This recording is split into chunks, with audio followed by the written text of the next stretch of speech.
All right, welcome back. I wanted to talk a little bit about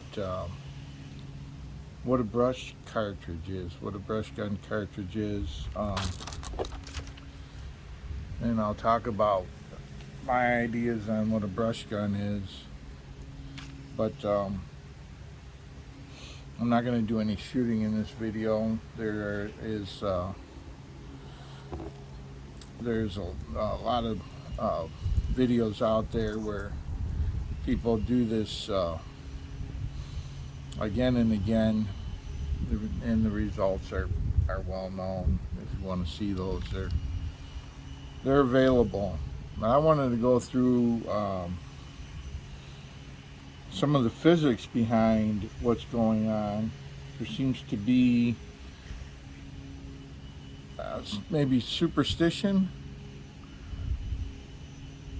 or some people think there's some magic going on, and what it really amounts to is a lack of understanding basic physics. So what I got here is I got these numbers from gundata.org of representative cartridges of the heavy and slow variety and the lighter and fast. The 4570, the 30-06. The numbers here got from Gun Data. The average bullet weight, 363 grains for the 4570 at an average of 1,680 feet per second, and 166 grain for the 30-06 at 2,815 feet per second. And what happens when a mass contacts an obstacle, a branch, a sapling, is that there is an impulse that branch imparts to the bullet, and that impulse is the magnitude of that impulse is affected by a few things, and mostly what it is the mass, which is the weight of the bullet, and the velocity. And so what I did some math here, and I have the ratios between these two sets of numbers. So in this column, we have that this 4570 bullet, the average is 2.19 times heavier than the 30-06 bullet. And over here we have that the velocity of 30-06 is 1.68 times as fast as the 4570. So what does that mean? Oh, and then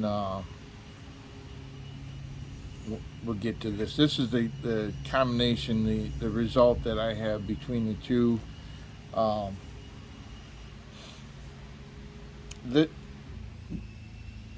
What I'm doing here is I'm just showing the basic concept of what's going on here.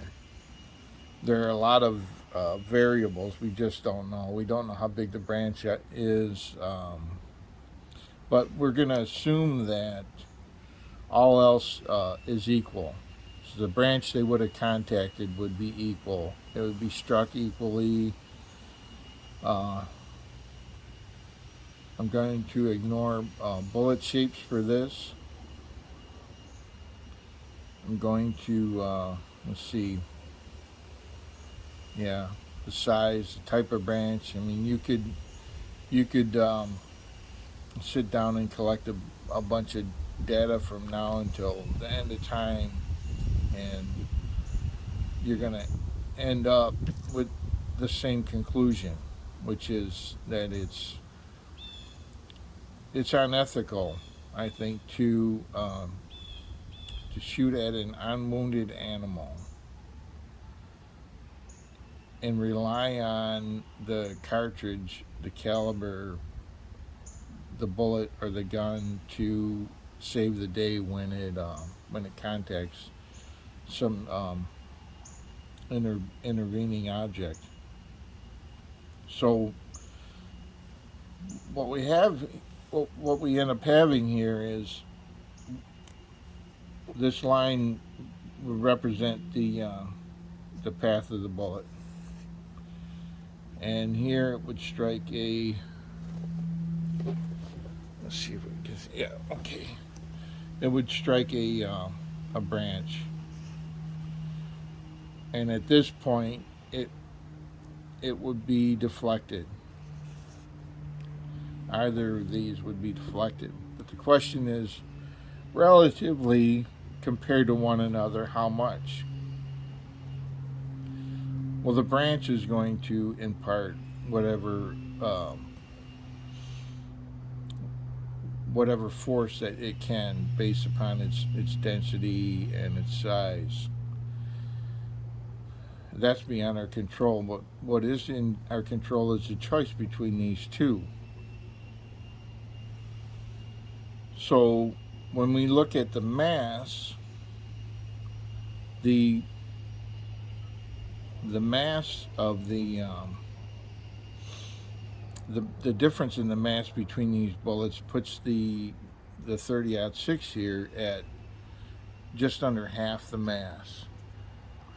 So it'd be reasonable to assume that the deflection it would experience would be roughly this 2.19 times what would be done by the 4570 bullet if the velocities were the same. So that we have our 2.19, or our inverse would divide 1 by 2.19 to get the number in parentheses, and I've done the same here with velocity. But so right away we can say, relatively speaking, this 30-06 bullet's going to be deflected 2.19. It's going to get the impulse it's going to receive to change its momentum along this path is 2.19 times what would be experienced by the 4570 bullet.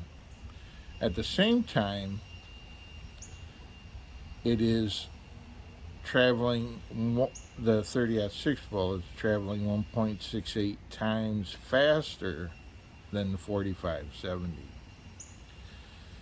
So this impulse is a function of the mass, and it's also a function of the velocity, but more specifically the time that this object is in contact with the bullet.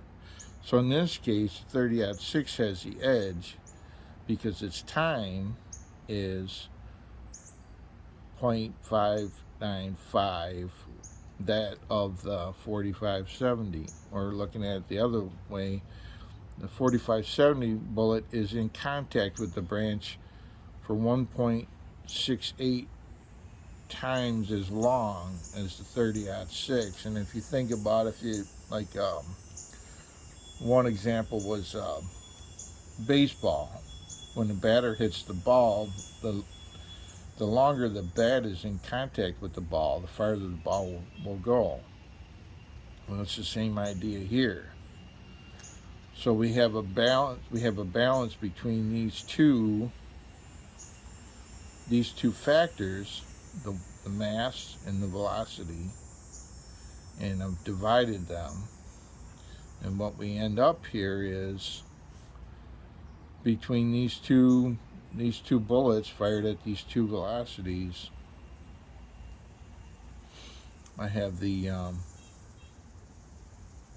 roughly the 30-06 bullet would be deflected approximately 1.3 times whenever the 4570 is deflected. The impulse would be one. This would be the impulse. So this would be the impulse here.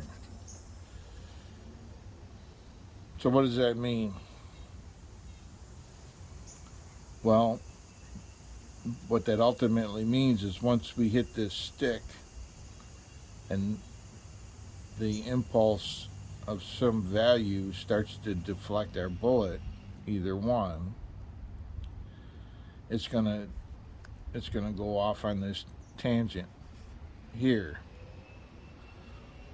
How far off the line that moves now becomes a function strictly of velocity. So and in that category, the 30-06 is superior. So even though it received 1.3 times the impulse, it is traveling 1.68 times faster.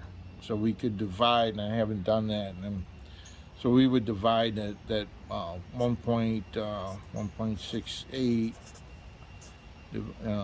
divided by 1.304 would equal the amount of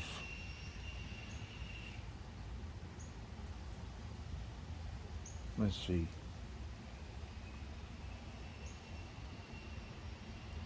Maybe I got this wrong. Maybe I shouldn't do it. I shouldn't explain it this way. Forget about that.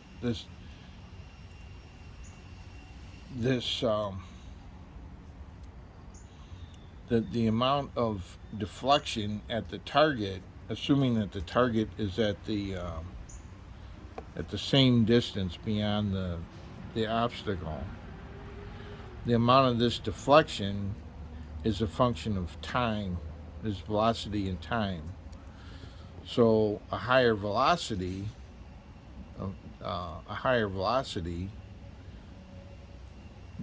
projectile would deflect less because it gets here faster than a slower projectile. The slower, if we cut the velocity of the projectile in half, we would expect double the deflection by the time we got to the target. So the point of this, though, of showing it this way, is to show that it's going to deflect. Either one of these are going to deflect.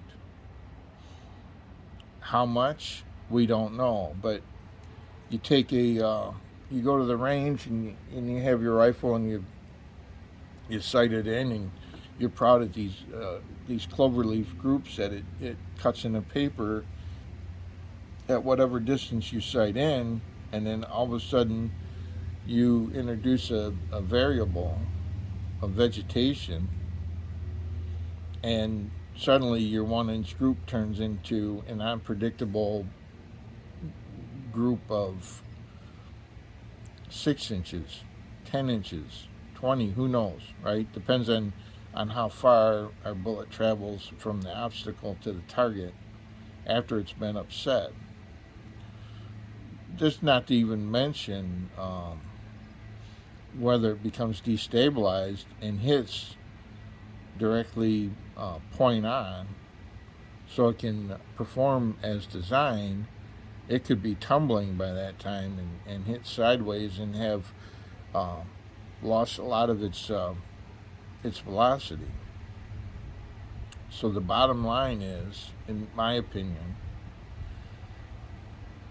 there's no such thing as a brush cartridge, unless you want to get into something that has a carriage and you haul behind a truck and is considered artillery. But anything fired from the shoulder is pretty much, the bullets are going to be deflected. This was just a way of roughly comparing the differences. The idea that slow and heavy is better than lighter and faster is bogus, because the mass and the velocity both play in the end. I mean, if I went with this division, you're talking about something that's less than this 1.3, maybe 1.1. So it's almost a wash between the two as far as the deflection. The impulse that moves it off the line, how much it moves off line now becomes a matter of velocity. But like we said, if this bullet is tumbling and doesn't hit point on, it doesn't perform as it should. And who knows where you're going to hit the animal. It's a bad bet. So that's all I really wanted to say about it. At this point, I'll talk in another video about what I think a brush gun is, or the way we should look at brush guns. Asking better questions, rather than asking which one of these better handles the unknown variables. We need to ask, how do we remove these unknowns, or negate their effect on what we're trying to accomplish out there while we're hunting. So anyway, thanks for stopping by, and see you in the next video.